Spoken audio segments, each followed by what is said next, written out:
यथार्थवाद क्या है। अच्छा, तो यथार्थवाद के बारे में हमने बताया, फिर एक बार समझ लेते हैं। यथार्थवाद की जो शुरुआत हुई थी जो पाश्चात्य दर्शन में, यथार्थवाद सेकेंड ऐसा दर्शन आता है, सेकेंड ऐसा विचारधारा आता है जो आदर्शवाद के उसके विपरीत कह सकते हैं। हमने आदर्शवाद पढ़ा, उसके अपोजिट कह सकते हैं। क्यों? क्योंकि आदर्शवाद जो अध्यात्म पे आधारित है, जिनका जो मूल तत्व ही आध्यात्म है, वहीं पे यथार्थवाद क्या है? यह भौतिक पदार्थ पे डिपेंड, यानी यह वस्तुवाद है, एक तरह से कहा जाए वस्तुवाद है ना। रियल यथार्थ चीजों को यह मानता है, प्रत्यक्ष चीजों को यह मानता है, जो वास्तव में है, जो हमें दिखता है हमारे ज्ञानेंद्रियों द्वारा, जिसका हम ज्ञान प्राप्त कर सकते हैं, उन्हीं तथ्यों को ये मानता है। ठीक है, बाकी अलौकिक तथ्यों को या अमूर्त चीजों को यह नहीं मानता। ठीक है, तो सबसे पहली बात मीनिंग एक बार थोड़ा सा रिवीजन करते चले। यथार्थवाद, क्योंकि रियलिज्म क्या है, रियलिज्म का हिंदी यथार्थवाद है। यथार्थ का मतलब ही होता है वास्तव, वास्तववाद कह सकते हैं, यथार्थवाद कह सकते हैं, वस्तुवाद कह सकते हैं, है ना। यस। तो वास्तव में क्या है, और क्योंकि हमने बताया था रियलिज्म जो है यह शब्द रेज से आया है। रेज का मतलब ही होता है वस्तु। रेज क्या है? यह ग्रीक भाषा की, ठीक है ना, ग्रीक या यूनानी भाषा से, ये हमने बताया था। ठीक है, यूनानी भाषा की। तो इस आधार पे भी हम कह सकते हैं कि यथार्थवाद क्या है? जो वस्तुओं पे विश्वास करता है। हमने उसके जो तत्व पढ़े थे वो विचारवाद, ठीक है ना, आदर्शवाद विचारवाद। Yes ma'am. अब उसी की तुलना करते हुए चलते हैं। तो वहां पे वस्तु दोनों तत्वों को मानता है, लेकिन किसमें उसका दर्शन टिका है? विचार पर। ठीक है, विचारों को ही वह प्रमुख मानता है, लेकिन ये इनके अनुसार विचार का कोई या अध्यात्म का कोई अस्तित्व नहीं है।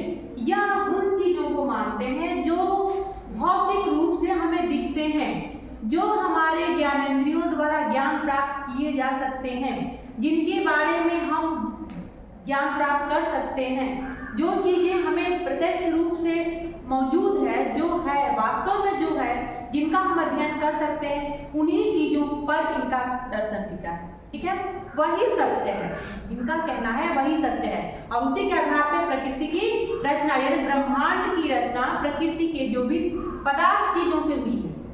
ठीक है, तो इनके दर्शन के अकॉर्डिंग यहीं पे कर सकते हैं वस्तुवाद। अब वस्तुवाद का मतलब होता है वस्तु यानी यथार्थवाद, कि जो वस्तुवाद कह सकते हैं, जो यथार्थ या यथार्थ विचारधारा को मानने वाला जो विचारधारा या वस्तुवाद को मानने वाला जो विचारधारा है, वही यथार्थवाद है। ठीक है, इतना समझ में आया। कल हमने इसे तत्व बता दिए थे। वैसे भी हर दर्शन की तीन चीजें होती है दर्शन के, ठीक है, एक मेटाफिजिक्स, एपिस्टोलॉजी और एग्जियोलॉजी, तीन चीजें हो गई।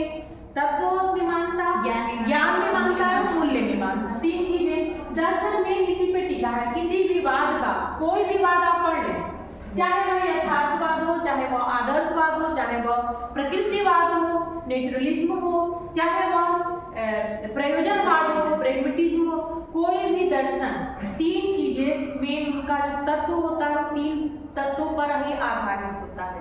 ठीक है, तो हमने उन तीनों चीजों को ऐसे समझ, एक बार फिर समझ लिया जाए। तीन जो तत्व हैं, तत्व मीमांसा, ज्ञान मीमांसा और मूल्य मीमांसा। ठीक, मेटाफिजिक्स, एपिस्टोलॉजी और एग्जियोलॉजी, तीन। अब तत्व मीमांसा में हमने कहा था कि तत्व किसको मानते हैं? वस्तु जगत को मानते हैं। ठीक है, तो वस्तु इनके अनुसार वस्तु जगत ही सत्य है। क्यों? पदार्थ जन्य सत्ता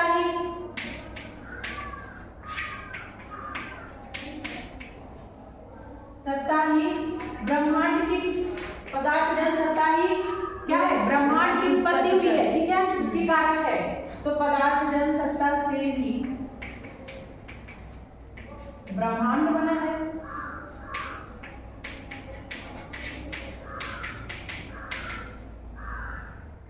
तो मेन इनकी क्या हो गई, मेन इनकी जो तत्व हो गया पदार्थ या वस्तु कह सकते हैं, ठीक है।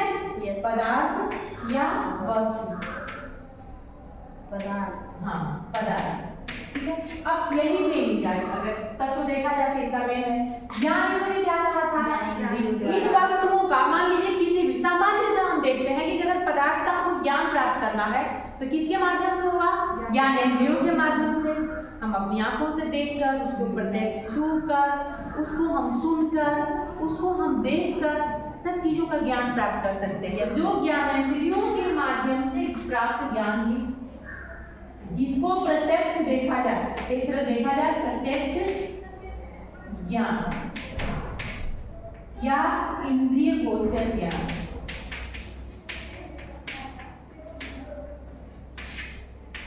इंद्रिय गोचर ज्ञान, या कह सकते हैं अब या कह सकते हैं, क्या कह सकते हैं, ज्ञानेंद्रियों व ज्ञानेंद्रियों के माध्यम से प्राप्त ज्ञान, ठीक।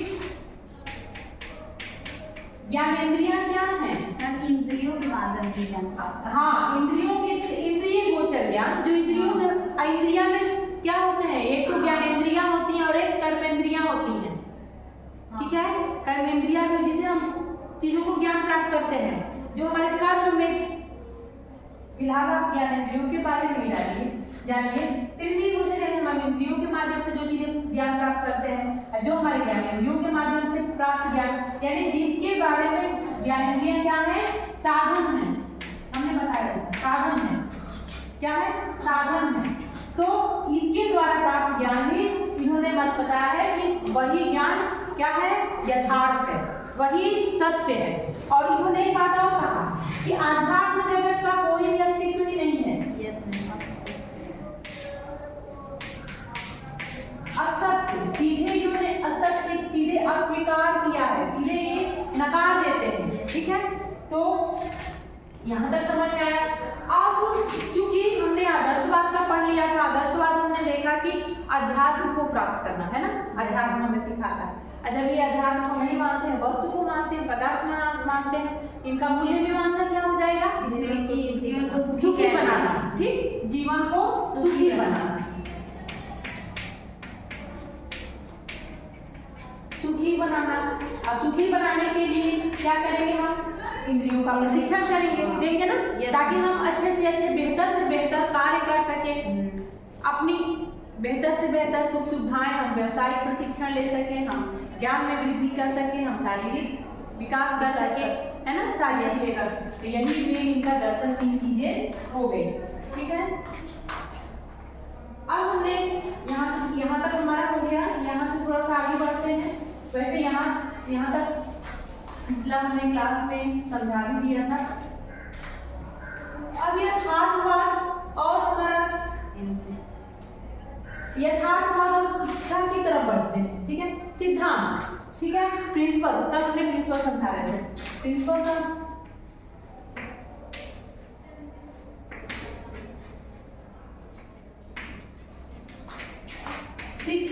इनके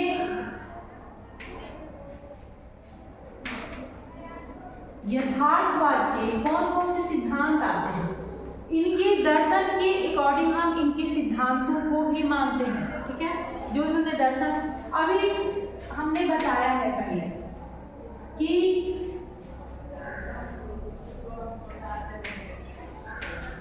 क्या बताया था कि यथार्थवाद सबसे पहली बात यह वस्तु जगत को मानता है, ठीक है। तो पहला सिद्धांत यह हो जाता है वस्तु जगत ही वास्तविक, वस्तु जगत ही सत्य, ठीक है। पहला आपका हो गया वस्तु जगत ही सत्य है, ठीक है। आध्यात्मिक जगत, अध्यात्म जगत का कोई अस्तित्व नहीं है, विचार का कोई अस्तित्व उन्होंने नहीं माना है।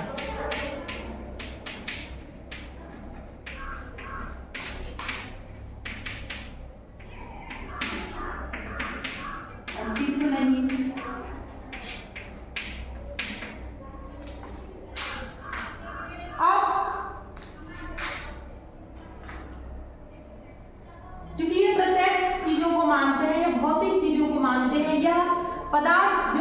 हमें दिख रहा है उसको मानते हैं, तो क्या करते हैं ये कि भौतिक जन्य ही यानी भौतिक संसार ही सत्य है, जो हमें दिखाई दे रहा है। क्या है? भौतिक संसार ही सत्य है, संसार ही सत्य। क्यों? क्योंकि हम इन्हें ज्ञान इंद्रियों के माध्यम से ज्ञान प्राप्त कर सकते हैं, उसको देख सकते हैं, उसको समझ सकते हैं, उसको महसूस कर सकते हैं, है ना? Yes ma'am. अप्रत्यक्ष नहीं है, जो प्रत्यक्ष है, जो भौतिक है, जो दिख सकता है वही सत्य है। भौतिक सत्ता ही सत्य है, भौतिक संसार ही सत्य है, इससे परे कोई भी आध्यात्मिक संसार नहीं है। इनका सीधे ना।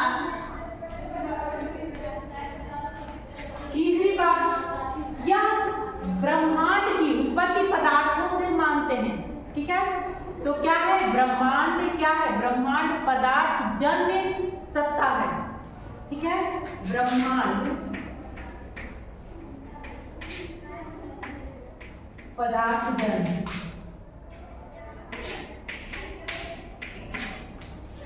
क्योंकि इसमें कोई अध्यात्म नहीं है, जबकि आदर्शवादी क्या मानते हैं कि ब्रह्मांड जो है अध्यात्म से ही आया है ना, उत्पत्ति हुई है, विचारों से इस ब्रह्मांड की उत्पत्ति हुई है। अध्यात्म यथार्थवाद इसका खंडन करता है, विरोध करता है। इनके दर्शन का मेन जो आचार मीमांसा, इनका क्या मूल मीमांसा क्या है? जीवन को सुखी बनाना। इनका ये विश्वास है कि जीवन को सुखी बनाना ही हमारे जीवन का लक्ष्य है, जीवन को सुखी बनाना मुख्य उद्देश्य या लक्ष्य कह सकते हैं।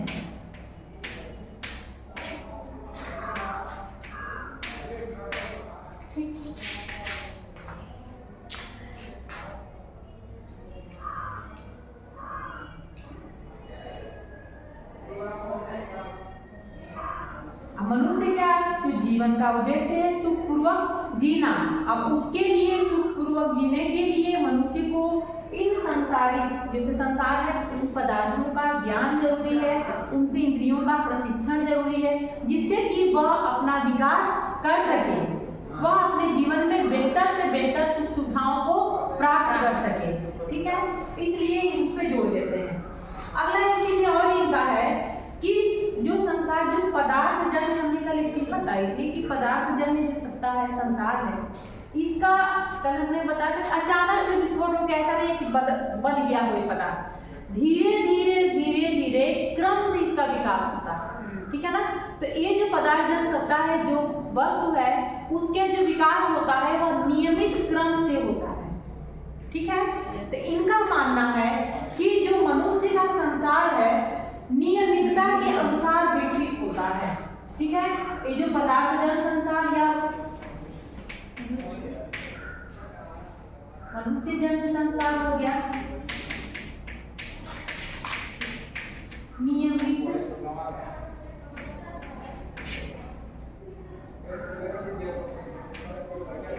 नियमितता से विकसित होता है। नियमितता से नियमित रूप से विकसित यानी एक क्रम से होता है, क्रमबद्ध विकास होता है। विकास की प्रक्रिया क्या होती है? क्रमबद्ध होती है। आप पढ़िएगा उसमें, आपका जो है कोर्स 103 में विकास पढ़ेंगे, डेवलपमेंट पढ़ेंगे, तो विकास अचानक से नहीं होता है। विकास की एक क्रम होता है, धीरे धीरे धीरे धीरे करके हमारा विकास होता है, हमारा डेवलप होता है। ऐसा नहीं अचानक से ग्रोथ एवं डेवलपमेंट हमारा धीरे धीरे होता है। ठीक है, तो यह ऐसे ही ये मनुष्य जन्य या संसार को भी मानते हैं कि उसका विकास एक नियमित क्रम से होगा। दूसरी बात एक हमने बताया था, आत्मा को ये पदार्थ जन्य सत्ता मानते हैं, जो इस पदार्थ को ज्ञान प्राप्त कर सके। आत्मा क्या है? क्योंकि हमें इंद्रियों का हम प्रयोग कैसे करते हैं? अपने मन से, आत्मा से। शरीर पदार्थ जन्य सत्ता है, लेकिन शरीर हमारा बिना आत्मा का तो बेकार है ना। हम आँख का प्रयोग तभी करेंगे जब हमारा मन करेगा। ठीक है, तो इसलिए मन को भी, क्योंकि उसके माध्यम है, वो जरिया है, उसके साधन है, अपने इंद्रियों का प्रयोग करके इस पदार्थ के अध्ययन करने के लिए, हमें ज्ञान प्राप्त करने के लिए मन को भी एक पदार्थ जन्य सत्ता मानते हैं। वो भी एक ऐसा पदार्थ है जो क्या कर सकते हैं, जागृत अवस्था में है। ठीक है, वह सत्ता ऐसा है कि जो सुप्तावस्था जो जागृत अवस्था जो जिसके माध्यम से हम इन पदार्थों का ज्ञान प्राप्त करते हैं। मैम रियलिज्म मन को पदार्थ मानते हैं। हाँ, रियलिज्म जो है मन को आत्मा को भी पदार्थ अभी था ना, क्योंकि इनका मानना ये है कि संपूर्ण ब्रह्मांड की रचना पदार्थों के माध्यम से हुई है। पदार्थ जन्म सत्ता है संपूर्ण, यानी पदार्थ जन्म सत्ता का मतलब होता है कि ये सब संपूर्ण ब्रह्मांड पदार्थों से ही निर्मित है। यस। तो मैम ये तो उसमें भी था, आइडियलिज्म में भी मनवाद विचार, मन, क्योंकि वो विचार को ही मानते हैं, लेकिन ये विचार को नहीं मान रहे हैं। ये विचार का एक स्वतंत्र सत्ता नहीं मान रहे हैं। Yes. बस एक पदार्थ मान रहे हैं। पदार्थ मतलब एक पदार्थ, एक ऑर्गेनाइज, क्या कहते हैं, और एक क्या कर सकते हैं, नहीं इसको एक मैटर, हाँ हो सकता है, सकते हैं मतलब ऐसा तत्व, ऐसा पदार्थ जो हमारे, तभी तो हमें पता चलता है कि हम जब कार्य करते हैं, क्रिया करते हैं, इंद्रियों का प्रयोग करते हैं, हम इनको बस प्रयोग करने हेतु मानते हैं कि हम आंखों का, इंद्रियों का प्रयोग कैसे करेंगे, बिना हमारे आत्मा या बिना हमारे मन के तो हम नहीं कर सकते ना। तो बस एक सपोर्ट है, और उसको भी एक पदार्थ जन तत्व है, तो पदार्थ के रूप में मान रहे हैं। जबकि विचार जो हम मनवाद पढ़ते हैं, आदर्शवाद पढ़ते हैं, उसमें उसको वो क्या कहते हैं, पदार्थ नहीं मानते हैं, उसको विचार मानते हैं। विचार जो अमूर्त है, यस, विचार जो आध्यात्मिक है, विचार जिसे हम देख नहीं सकते, विचार जो हमारे अमूर्त चीजों का ज्ञान है, जिसको हम शरीर रहते हुए भी विचार हमारा कभी नष्ट, वो मानते हैं कि आत्मा कभी नष्ट नहीं होता है। एक विचारवाद करते हैं, विचारवाद मतलब आदर्शवाद, ठीक है ना। मनवाद मतलब आदर्शवाद, उसी का जो उन्होंने माना है उसी का उसको उपनाम भी कह सकते हैं, ठीक है। लेकिन ये ऐसा नहीं मानते, ठीक है। इनके अनुसार क्या है, संसार आत्मा क्या है, पदार्थ जन्य चेतन है। आत्मा क्या है, पदार्थ जन्य, हाँ, आत्मा पदार्थ जन्य चेतन है। चेतन, जो चेतना हमें हमारे ज्ञान इंद्रियों का प्रयोग करता है, ठीक है। और एक बात और, एक ईश्वर को मानते हैं, परमात्मा को मानते हैं, किस लिए, क्योंकि परमात्मा धर्म सिद्ध सत्ता है। अब ये भी बता दिया धर्म सिद्ध सत्ता क्या है। अब परमात्मा क्या कहा है इन्होंने, धर्म सिद्ध सत्ता।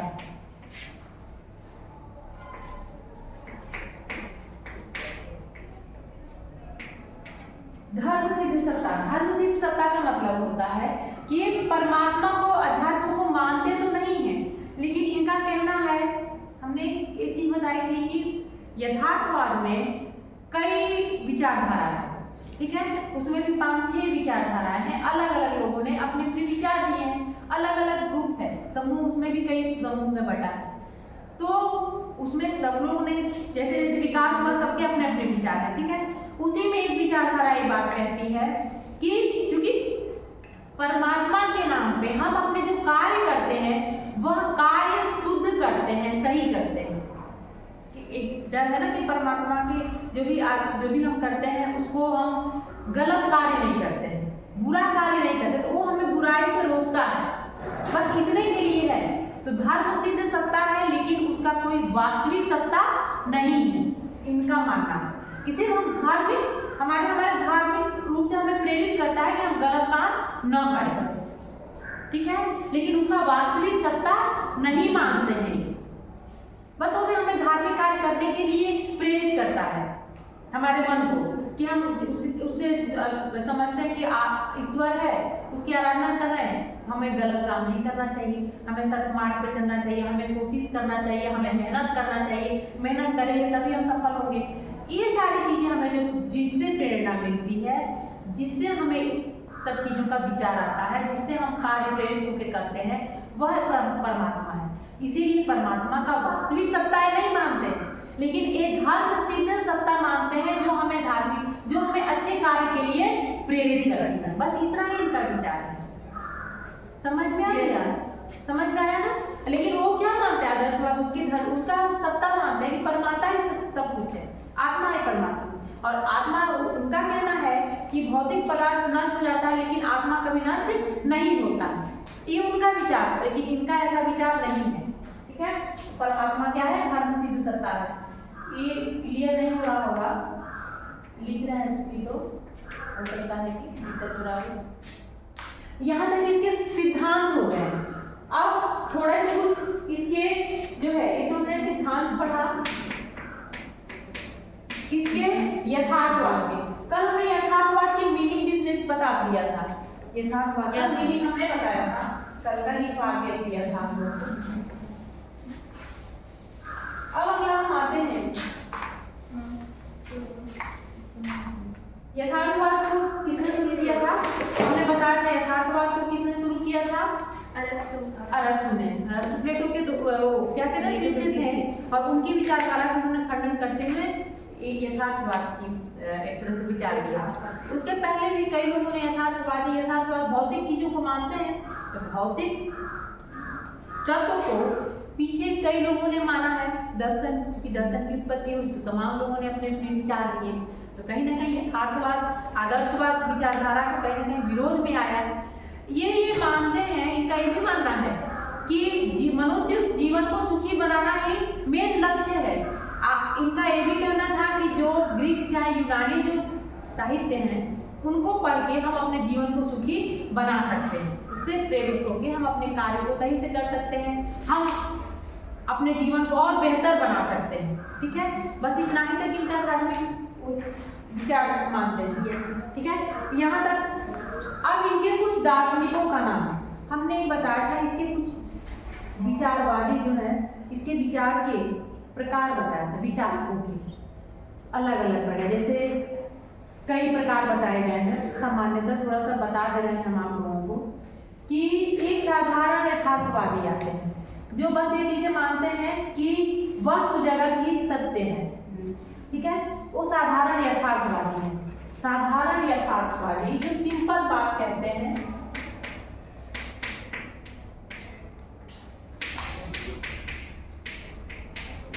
क्या है प्रकार है यथार्थवादियों की विचारधारा के प्रकार। कई इसमें यथार्थवाद में कई विचारधाराएं आई, इनके अपने ही विचारधारा में कई लोगों ने अपने अलग अलग समूह में अलग अलग विचार दिया और उसी में विचारधारा में अलग अलग जो विचार इनके आए उनको थोड़ा सा देख लीजिए। कि पहली बात यह है, साधारण जो सिंपल बात कहते हैं कि संसार की उत्पत्ति वस्तु जगत से है, वस्तु जगत से है। ठीक, सिंपल बात कि जो पदार्थ जन्म सत्ता है वही सत्य है। इनके अनुसार साधारण रूप से कह देते हैं। इन्होंने कोई चीज का खंडन नहीं किया है कि विचार जगत है ही नहीं, इन्होंने ऐसा कुछ नहीं कहा। बस ये सिंपल बात कहते हैं कि ये सत्ता जो है, संपूर्ण ब्रह्मांड जो है पदार्थों से है। ठीक है, वस्तु जगत ही सत्य है, इनका कहना है। इसके बाद से आते हैं नव यथार्थवादी। ठीक है, नव यथार्थवादी आते हैं जिनका कहना है, इनके अलग अलग विचारक भी हैं। नव यथार्थवादी जिनका कहना है कि यथार्थवादी विचारधारा को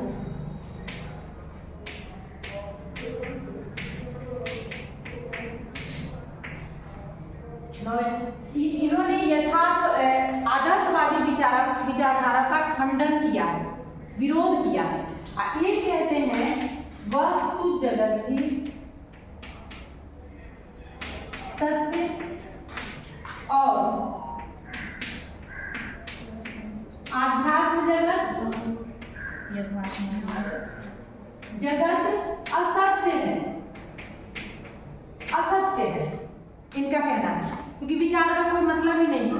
एक खंडन करते हैं, विरोध करते हैं और पहली बार ये खंडन करते हुए एक तर्क दिया है कि वस्तु जगत ही सत्य है, विचार जगत का कोई अस्तित्व नहीं है।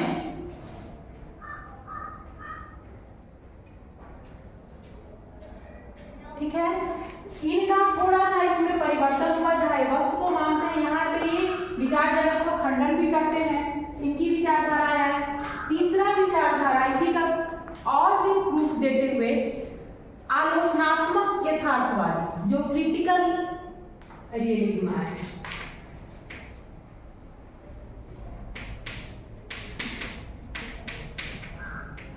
आलोचनात्मक यथार्थवादी। अब इनकी विचारधारा क्या है? हाँ, 9 यथार्थवादियों में नाम लिख लीजिएगा। व्हाइट हैंड, क्या नाम? व्हाइट हैंड,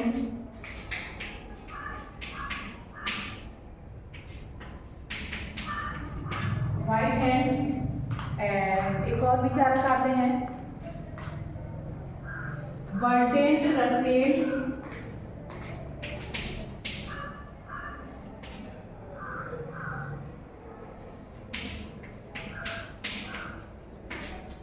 आते हैं जो यथार्थवादी विचारधारा के समर्थन करते हैं।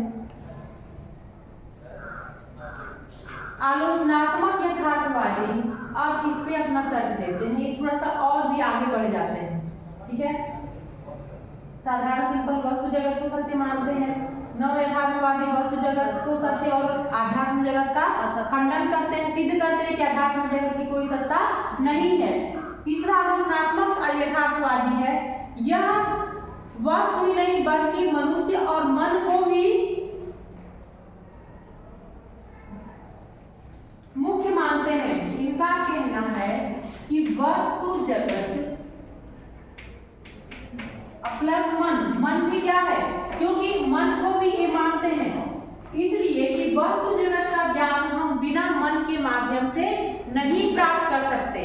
तो ये कहते हैं कि हम मन के माध्यम से इस पदार्थ जन्य सत्ता के बारे में जान सकते हैं, ज्ञान प्राप्त कर सकते हैं, इसलिए वस्तु जगत को जानने के लिए मन भी कहीं ना